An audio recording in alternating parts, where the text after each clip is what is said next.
നമസ്കാരം. കഴിഞ്ഞ ദിവസങ്ങളൊക്കെ നമ്മൾ ഈ സോഷ്യൽ മീഡിയയും മറ്റ് ന്യൂസ് ചാനലൊക്കെ നോക്കുമ്പോൾ ഭാര്യ ഭർത്താവിനെ കൊല്ലുന്നു, ഭർത്താവ് ഭാര്യയെ കൊല്ലുന്നു, അല്ലെങ്കിൽ ഭർത്താവിനെ കൊല്ലാൻ ഭാര്യ കൊട്ടേഷൻ കൊടുക്കുന്നു, കാമുകൻ ഇടപെടുന്നു, ഇങ്ങനെയൊക്കെയുള്ള ഒരുപാട് ന്യൂസുകൾ നമുക്ക് കാണാൻ സാധിക്കും. പലപ്പോഴും നമ്മൾ ശ്രദ്ധിക്കുകയാണെങ്കിൽ ഇന്ത്യയിൽ മാത്രമുള്ള അല്ല ഇന്ത്യയിലെ ആളുകൾക്കാണ് ഏറ്റവും കൂടുതൽ ഇത്തരം ഇത്രയും ഒരു രീതി അവർ ഫോളോ ചെയ്യുന്നത്. അങ്ങോട്ടും ഇങ്ങോട്ടും കുത്തിച്ചാകുകയും അല്ലെങ്കിൽ അങ്ങോട്ടും ഇങ്ങോട്ടും കൊല്ലാൻ ശ്രമിക്കുകയൊക്കെ ചെയ്യുന്നത്. പ്രത്യേകിച്ച് ഈ ജീവിത പങ്കാളികൾ മറ്റു രാജ്യങ്ങളെ അപേക്ഷിക്കുമ്പം ഇന്ത്യയിലാണ് കൂടുതൽ, ഇന്ത്യക്കാരാണ് ഇത് പൊതുവെ കൂടുതൽ. ഈ സന്തോഷ് ജോർജ് കുളങ്ങര സാറിൻ്റെ ഒരു ഇൻ്റർവ്യൂവിൽ അദ്ദേഹം പറഞ്ഞൊരു കേസുണ്ട്. അദ്ദേഹം പറയുന്നത് മറ്റ് വിദേശ രാജ്യങ്ങളൊക്കെ ആൾക്കാർ തമ്മിൽ ഒരു കുടുംബജീവിതം മുന്നോട്ട് പോകാൻ ശരിയാവുന്നില്ല എന്ന് തോന്നിക്കഴിഞ്ഞാൽ അവർ സമാധാനപരമായി ഏതെങ്കിലും റെസ്റ്റോറൻറ്റിലോ അല്ലെങ്കിൽ ഏതെങ്കിലും കഫറ്റീരിയയിലോ പോയിരുന്ന് സംസാരിച്ചിട്ട് നമുക്കിത് മുന്നോട്ട് കൊണ്ടുപോകാൻ പറ്റുന്നില്ല, ഓക്കെ നമ്മളിവിടെ നിർത്തുക എന്ന് പറഞ്ഞ് അങ്ങോട്ടും ഇങ്ങോട്ടും സമാധാനപരമായി അവർ പിരിയുന്നു. പക്ഷെ നമ്മുടെ ആൾക്കാരാണ് എപ്പോഴും ഈ അങ്ങോട്ടും ഇങ്ങോട്ടും വഴക്കുണ്ടാക്കണം, വഴക്കി കൂടി തീർക്കണം എന്നുള്ളൊരു ചിന്ത. നമ്മളിത് ആരെയും ബോധിപ്പിക്കാനാണ് ഇങ്ങനെ ബുദ്ധിമുട്ടുള്ളൊരു കാര്യം കൊണ്ടു നടക്കുന്നത്.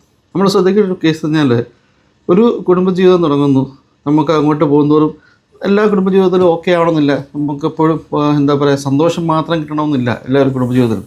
നമ്മുടെ ഈ വിവാഹത്തിന് മുമ്പും വിവാഹം കഴിഞ്ഞ് നമുക്ക് ജീവിത പങ്കാളിയിൽ നിന്ന് പ്രതീക്ഷിക്കുന്നതല്ല കിട്ടുന്നതുമായ കാര്യങ്ങൾക്കകത്തൊരു സ്വരച്ചേർച്ച ചിലപ്പോൾ ഉണ്ടാകാം. അപ്പം ഒരുപക്ഷെ നമുക്കിത് മാനേജ് ചെയ്യാൻ പറ്റുന്നില്ലെങ്കിൽ നമ്മളിത് കൊണ്ടുപോകരുത്. എന്ന് ഞാൻ പറയുന്നത്, കല്യാണം കഴിച്ചു, നാളെ നിങ്ങൾക്ക് ഓക്കെ ശരിയാവുന്നില്ല എന്നാൽ എനിക്ക് കല്യാണം വേണ്ട എന്നുള്ള തീരുമാനമല്ല. നമ്മൾ ശരിയാക്കാൻ നോക്കുക. ശരിയാക്കാൻ പറ്റുന്നില്ല എന്നുണ്ടെങ്കിൽ നമുക്കറിയാമല്ലോ ഒരു കാര്യം നമുക്ക് ശരിയാക്കാൻ എത്ര സമയം വേണം. ഇതൊരു രീതിയിൽ നമുക്ക് ശരിയാക്കാൻ പറ്റുന്നില്ല എന്നുണ്ടെങ്കിൽ നമ്മളിത് നോർമലി വിവാഹ ജീവിതം വേണ്ടാന്ന് വെക്കണം. പലപ്പോഴും ആൾക്കാർ അത് മടിക്കുന്നത്, അയ്യോ അവരുടെ മുന്നിൽ എങ്ങനെ പറയും, അവർക്ക് നാണക്കേടാകത്തില്ലേ, ഇവർക്ക് നാണക്കേടാകത്തില്ലേ എന്ന് കരുതി ഇങ്ങനെ കൊണ്ടുപോയി എന്താ സംഭവിക്കുന്നത്? അവസാനം അവരുടെ ജീവിതവും പോകും. ചിലപ്പം ഇത് കൂടെയുള്ള വീട്ടുകാർക്ക് നഷ്ടം, നാട്ടുകാർക്ക് നഷ്ടം, കൂട്ടുകാർക്ക് നഷ്ടം, എല്ലാം നഷ്ടമാണ്. പിന്നെ വരുന്ന മാനസികമായ വിഷമം. നമ്മൾ പലപ്പോഴും ഉണ്ടാക്കുന്ന നമ്മൾ കാരണം ഉണ്ടാക്കുന്ന ഒരു മുറിവ് അത് ഉണങ്ങാൻ പറ്റത്തേ ഇല്ല. അത്ര മാനസികമായ ഒരു വിഷമം ഉണ്ടാക്കിയാണ് ചിലപ്പം പലപ്പോഴും പല കുടുംബങ്ങളും പോകുന്നത്. ഈ അടുത്ത ദിവസങ്ങളിലൊക്കെയുള്ള ന്യൂസുകളും പ്രവാസിയായ ആൾക്കാരൊക്കെ ചില മരണപ്പെട്ടൊക്കെ വിവരം കേൾക്കുമ്പോൾ വളരെ സങ്കടം തോന്നുന്നുണ്ട്.